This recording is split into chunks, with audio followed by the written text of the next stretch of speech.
By late 1943, the Pacific War had reached a silent turning point that few could yet see, because after nearly 2 years of relentless Japanese expansion, something unprecedented was happening. Japan was no longer advancing, and for the first time since Pearl Harbor, the United States was no longer merely surviving, but preparing to strike back. Not with a single blow, but with a sustained campaign across an ocean defended by thousands of miles of fortified islands.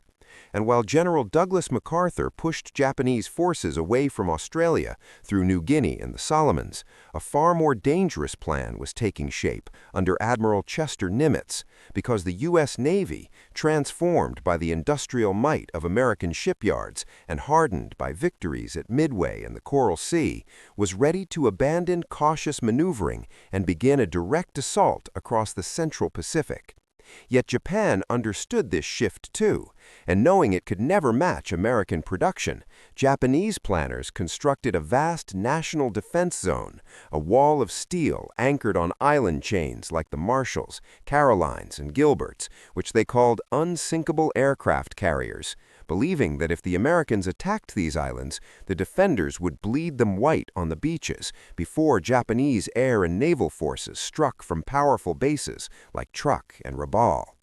But to American commanders, those same islands were not traps. They were stepping stones, the only possible path toward Japan itself, even though taking them would require amphibious landings against prepared defenses, the most complex and lethal operation in modern warfare.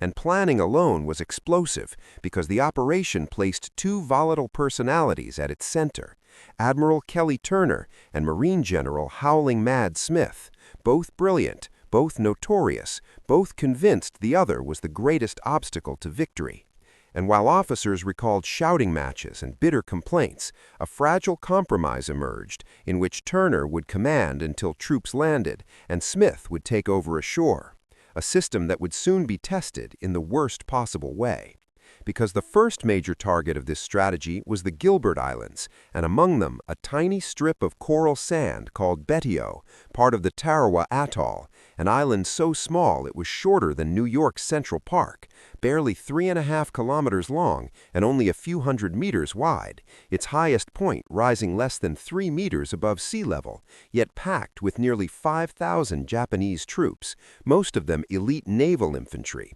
Because after a U.S. raid in 1942, Betio's commander, Rear Admiral Keiji Shibazaki, had transformed the island into a fortress, building over 500 bunkers, reinforcing beaches with obstacles and mines, positioning artillery so that nearly every weapon could hit nearly every inch of sand, creating a defense with no depth but total coverage. And Shibazaki was so confident that he famously boasted that 1 million men could not take Tarawa in 100 years, while American intelligence believed it understood the defenses, but in reality missed dozens of camouflaged positions, conducted no underwater reconnaissance of reefs and obstacles, and most critically, assumed the tide would be high enough for landing craft to reach the beaches, despite a warning from a New Zealander familiar with local waters that the invasion date might coincide with a rare ultra-low tide, a warning that was noted but ultimately ignored.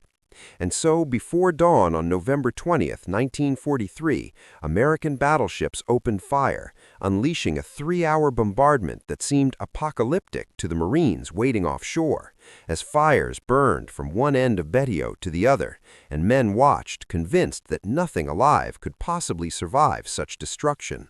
Yet beneath the smoke and sand, Japanese defenders endured, because while heavy shells destroyed large gun emplacements, many smaller bunkers survived intact. Some shells skipped off the shallow island entirely, and nearly a quarter of the rounds missed. And when the bombardment lifted early, Japanese troops emerged from the rubble, deafened, shaken, but alive, crawling back to their weapons as American landing craft began to move in. And the first assault waves rode in tracked amphibious vehicles known as LVTs, crawling over the coral reef into the lagoon, a sight so unnatural that one Japanese defender later said they looked like spiders skittering across the water, prompting another to whisper that the god of death had come. Yet once the vehicles entered the lagoon, Japanese guns erupted, Machine guns rattled, mortars fell into the water, artillery slammed into the water, and Marines leapt from vehicles into chaos, sprinting toward the seawall that lined the beaches, only to discover it had been perfectly pre-sighted, turning it into a death trap where mortars exploded among tightly packed men, forcing survivors to climb over the wall directly into interlocking machine gun fire. While officers were cut down, radios soaked and failed, units became hopelessly tangled near the long pier. And despite heavy losses, the first waves managed to cling to a razor-thin beachhead. But then the fourth wave arrived and discovered the truth about the tide, because their landing craft slammed into the reef hundreds of meters from shore, leaving Marines with no choice but to jump into chest-deep water and begin wading toward Betio under full fire, creating one of the most horrifying scenes of the Pacific War, as men were hit again and again while struggling forward. Burning vehicles drifted past them, bodies floated in water stained pink with blood, and survivors later said it remained a mystery how anyone reached the beach at all, as casualties exploded and a desperate radio message finally reached command, reporting unusually heavy opposition and losses approaching 70%. Yet somehow the Marines held, barely, and by afternoon they had carved out fragile positions near the pier, with 7 Sherman tanks finally reaching shore to provide desperately needed firepower. But by nightfall, nearly 5,000 Marines were still only a few hundred meters inland, exhausted, low on ammunition, and facing the terrifying possibility of a coordinated Japanese counterattack that could wipe them out entirely. And for a moment it seemed inevitable, but fate intervened when naval shell killed Admiral Shibazaki before he could order the attack, leaving Japanese forces leaderless and disorganized through the night, allowing the American beachhead to survive. And day 2 was no less brutal, as more men waded ashore under fire and casualties continued to climb. Yet the Marines adapted, using tanks, flamethrowers, demolitions, and sheer determination to systematically reduce bunkers one by one, blasting fire inside, sealing exits with explosives, firing point blank until resistance collapsed. And by day 3, a final banzai charge was annihilated. Bulldozers pushed earth over bunker entrances, burying defenders alive. And on November 23rd, after just 76 hours of fighting, Betio was declared secure, but the cost was staggering, with over 1,100 Americans killed or missing and more than 2,000 wounded, nearly as many casualties as 6 months of fighting on Guadalcanal. While Japanese garrison, 97% were dead, a level of destruction that shocked even seasoned commanders. And when photographs of dead Marines were published back home, the American public was stunned, seeing the cost of victory for the first time, prompting critics to label Tarawa a disaster, and even leading General MacArthur to call it an unnecessary massacre. Yet within the military, Tarawa was seen not as failure, but as a brutal classroom, because every mistake was identified and corrected at extraordinary speed, with new armored LVTs rushed into production, risky ship-to-ship troop transfers eliminated, radios waterproofed, specialized underwater demolition teams created to scout reefs and obstacles, pre-landing bombardments extended to multiple days and coordinated to continue until troops hit the beach, and air and naval forces integrated rather than operating separately.